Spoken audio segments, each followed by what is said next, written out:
பிதா,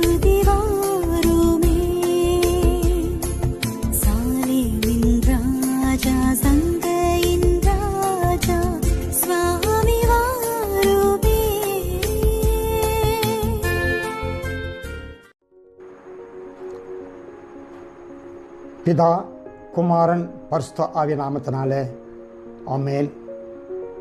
கிறிஸ்துவிற்குள் அருமையானவர்களே,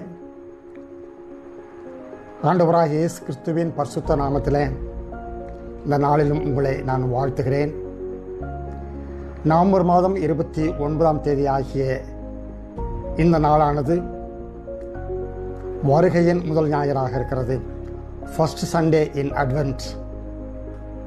இந்த நாளிலும் ஆண்டவர் தாமே நமக்கு தருகின்ற வார்த்தை மரியாளும் எலிசபெத்தும் சந்தித்தல்.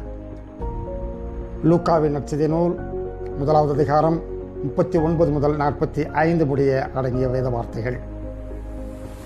அட்வென்டஸ் என்று லத்தீன் மொழியானது அரைவல் என்ற பொருள் கொண்ட அட்வென்ட் என்ற ஆங்கில வார்த்தையோடு கிறிஸ்துவின் வருகையின் காலங்களை அட்வென்ட் சீசன்ஸ் என்று நாம் அழைக்கிறோம். உலக அளவில் கத்தோலிக்க திருச்சபை, ஆங்கிலிக்கன் திருச்சபை, லூத்தரன் திருச்சபை, பிரஸ்பிட்டீரியன் திருச்சபை, மெத்தடிஸ்ட் திருச்சபை ஆகிய இத்திருச்சபைகள் தாங்கள் ஆயத்தம் செய்கின்ற கால அட்டவணையின் அடிப்படையில் இந்த இயேசு கிறிஸ்துவின் வருகையின் காலங்களானது நமக்கு நியமிக்கப்படுகிறது. இந்த காலங்கள் கிறிஸ்துமஸ் ஆராதனைக்கு முந்தி வருகின்ற 4 ஞாயிற்றுக்கிழமை இதில் உள்ளடங்கியது. இது நவம்பர் மாதம் 27 முதல் டிசம்பர் மாதம் 3 வருகையின் ஞாயிறானது ஆரம்பமாகிறது. கடந்த 4வது நூற்றாண்டில் இருந்து இந்த வருகையின் காலங்கள் முறையாக உலக அளவிலே பரிசுத்தமாக அனுசரிக்கப்படுகிறது. இந்த அடிப்படையில் நாம் தியானிக்கக்கூடிய வார்த்தைகள் பழைய ஏற்பாட்டிலே கடவுளுடைய பிறப்பு குறித்து சொல்லுகின்ற அனைத்து தீர்க்க தரிசனங்களும் நிறைவேறுகின்ற ஒன்றாக இருப்பதை நாம் தியானிக்கிறோம். குறிப்பாக உலக அளவிலே மக்கள் பெரிய வெளிச்சத்தை கண்டார்கள். இருளில் இருக்கின்ற ஜனங்கள் பெரிய வெளிச்சத்தை கண்டார்கள்.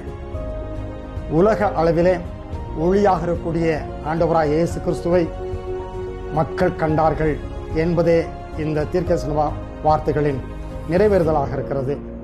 இந்த அடிப்படையில் ஆண்டவர் தாமே நமக்கு தருகின்ற வார்த்தையானது நாம் வாசிக்க கேட்ட சொல்ல கேட்ட லூக்கா 1வது அதிகாரத்தில் 39 முதல் 45 முடிய அடங்கிய வார்த்தைகளின் அடிப்படையில் ஆலய பிரகாரங்களில் சகரியா, எலிசபெத் என்று சொல்லுகின்ற தம்பதியினர் அநேக காலங்களாக தேவனுக்கு தங்களுடைய திருப்பணிகளை செய்து வந்தார்கள்.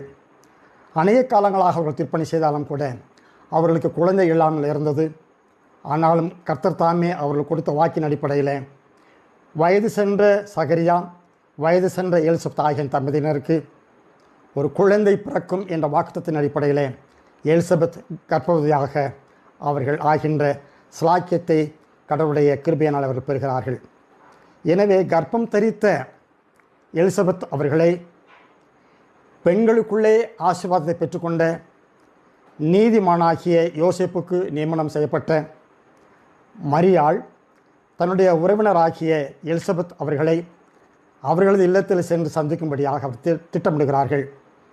அந்த இல்லமானது தான் இருக்கக்கூடிய இடத்துல இருந்து ஏறத்தாழ 90 மைல் தூரத்தில் இருக்கக்கூடிய மலை தேசத்தில் அங்கே இருக்கக்கூடிய பட்டணத்திற்கு மரியாள் சென்று எலிசபெத்தை சந்திக்கும்படியாக அவர்கள் ஆயத்தப்படுகிறார்கள்.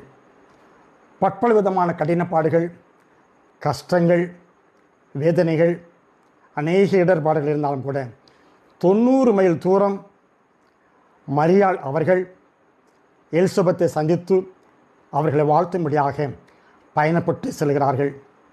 மரியாள் ஸ்திரீகளுக்குள்ளேயே ஆசீர்வதிக்கப்பட்ட பெண், நீதிமானாகிய யோசேப்புக்காக நியமிக்கப்பட்ட ஒரு ஆண்டவரின் தாயாக நாம் வேதத்தில் வாசிக்கிறோம். அப்படிப்பட்ட பெண்ணாக இருந்தாலும் கூட வயது சென்ற தன்னுடைய உறவினராகிய எலிசபெத்தை பார்ப்பதற்காக அவர்கள் 90 மைல் கடந்து சென்று வாழ்த்தும்படியாக மிகவும் ஆவலோடு மனமகிழ்ச்சியோடு அவர்கள் பயணப்பட்டு செல்கிறார்கள். தான் குறைந்த வயது கொண்டவளாக இருந்தாலும் கூட வயது சென்ற அந்த அம்மாவை சென்று போய் பார்க்கும் எண்ணம் அந்த அம்மாவளது இல்லத்தில், மரியாளின் உள்ளத்தில் இருந்தது. ஒருவேளை மரியாள் எலிசபெத்தை தன் இல்லத்திற்கு வரவழைத்து அவர்கள் வாழ்த்தியிருக்கலாம். அப்படி இல்லாதபடியாக மரியாள் ஒரு வாலிப பெண்ணாக இருந்தாலும் கூட, ஒரு கன்னியாக இருந்தாலும் கூட, கடவுளின் வாக்குத்தத்தின் அடிப்படையில் வார்த்தை எனப்படுகின்ற ஆண்டவர் இயேசு கிறிஸ்துவை தன் வயிற்றில் சுமந்த மகளாக 90 மைல் பயணப்பட்டு இங்கிருந்து அவர்களது மலைப்பிரதேசத்தில் இருக்கக்கூடிய எலிசபெத்தை வாழ்த்தும்படியாக கடந்து செல்கிறார்கள்.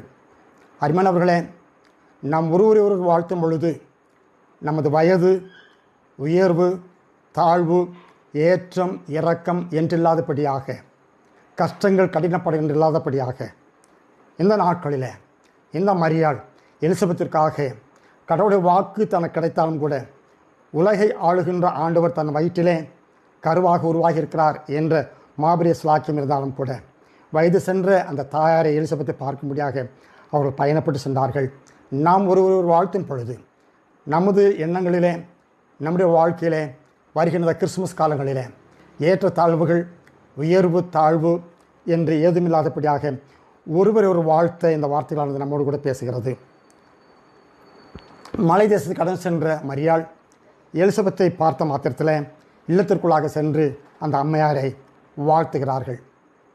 மரியாளின் வாழ்த்தலை கேட்ட மாத்திரத்தில் எலிசபெத் அந்த ஆசீர்வாதத்தை பெற்று, வாழ்த்துக்களை பெற்று இருந்த வேளையில் அதிகமாக மனமகிழ்ச்சி கொண்ட ஒரு மகளாக, பரிசுத்த ஆவினாலே மரியாள் நிரப்பப்பட்ட பெண்ணாக, ஸ்திரீகளுக்குள்ளே ஆசீர்வதிக்கப்பட்ட மரியாள், நீ ஆண்டவரின் தாய், உன்னுடைய வாழ்த்துதலை கேட்ட பொழுது என் வயிற்றிலே இருந்த குழந்தையானது மகிழ்ச்சியினால் துள்ளியது என்று சொல்லுகின்ற அருமையான சாட்சியான ஒரு வார்த்தையை சொல்லுவதை நாம் பார்க்கிறோம். மரியாள் திருமணமாகாதபடியாக கன்னிப்பெண்ணாக இருந்தாலும் கூட ஆண்டவருக்குடைய தாய் என்று சொல்லி ஒரு தீர்க்கதரிசனமான வார்த்தையை எலிசபெத் மரியாளை சொல்லி வாழ்த்துகின்ற வாழ்த்துக்களை பார்க்கிறோம். எனவே அருமையானவர்களே, மரியாள் வாழ்த்தும் பொழுது எலிசபெத் பரிசுத்த ஆவியினாலே நிரப்பப்பட்டார்கள். எனக்கு அன்பானவர்களே, இந்த நாட்களிலே நம்முடைய அனுதின வாழ்க்கையிலே, கிறிஸ்தவ வாழ்க்கையிலே நம்மை ஒருவர் வாழ்த்தும் பொழுது, நம்முடைய பெற்றோர் வாழ்த்தும் பொழுது, பெரியவர்கள் வாழ்த்தும் பொழுது, ஊழியர்கள் வாழ்த்தும் பொழுது, அபிஷேகம் பெற்ற ஊழியர்கள் நம்மை வாழ்த்தும் பொழுது மெய்யாகவே நாம் பரிசுத்த ஆவினாலே நிரப்பப்படும். we will be filled with the Holy Spirit. நாம் நிச்சயமாக தூய ஆவினாலே நிரப்பப்படுவோம். நிரப்படுவது மாத்திரமல்ல, இந்த அம்மையாரை பார்க்கும் பொழுது அந்த அம்மையாருடைய இதயம் மட்டுமல்ல, வயிற்றுக்குள்ளாக இருந்த குழந்தையும் மகிழ்ச்சி நாம் துள்ளியது என்று சொல்லுகின்ற ஒரு அற்புதமான நிகழ்வை நாம் பார்க்கிறோம்.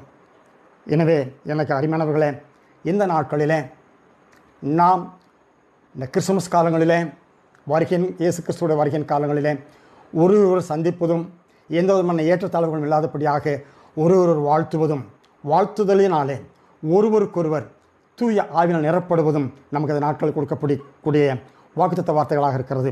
இந்த வார்த்தைகள் தாமே நம்மளை தொடர்ந்து நிறைவேறும்படியாக நம்மை அர்ப்பணிப்போம். இயேசு கிறிஸ்துவனுடைய வருகையின் காலங்களில் முதல் ஞாயிற்றுக்கிழமையிலே ஆண்டவர் தாமே நமக்கு தருகின்ற இந்த வார்த்தை மெய்யாகவே நமக்குள்ளாக நிறைந்திருக்கட்டும். அவருடைய ஆவி நம்மை நிரப்பட்டும். அவருடைய அபிஷேகம் நமக்கு கிட்டட்டும். ஜெபம் செய்வோம். எங்களை நல்ல ஆண்டவரே, மனமகிழ்ச்சியான அந்த வேலைக்காக நாங்கள் சோத்தரிக்கிறோம்.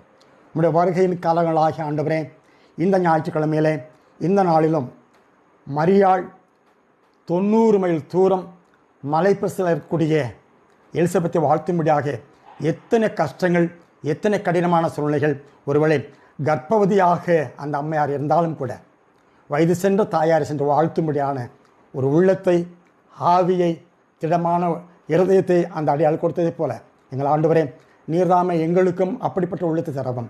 எங்களுக்குள்ளாக ஒருவர் நாங்கள் இந்த நாட்களிலே வாழ்த்துவதற்கு வயதோ, கல்வியோ, உயர்வோ, தாழ்வோ ஏதுமில்லாதபடியாக நாங்கள் ஒருவர் வாழ்த்தவும். வாழ்த்துக்களினாலே உம்முடைய தூய ஆவியின் வல்லமையையும் அபிஷேகத்தையும் பெறும்படியான கிருபை செய்ய வேண்டும் என்று ஆண்டவர் இயேசு கிறிஸ்துவின் மூலமாக வேண்டுகிறோம். நல்ல பிதாவே, ஆமேன். நம்முடைய ஆண்டவராகிய இயேசு கிறிஸ்துவுடைய கிருபையும் பிதாவாகிய கடவுளுடைய அன்பும் பரிசுத்த ஆவியானுடைய அற்புதங்கள் நிறைந்த வழிநடத்துதல் நம் அனைவரோடும் சிறப்பாக கர்த்தர் தாமே இந்த நாளில் நமக்கு கொடுத்த நல்ல திருவார்த்தைகளோடு கூட என்றென்றும் நிறைவாக தங்கியிருப்பதாக. ஆமேன்.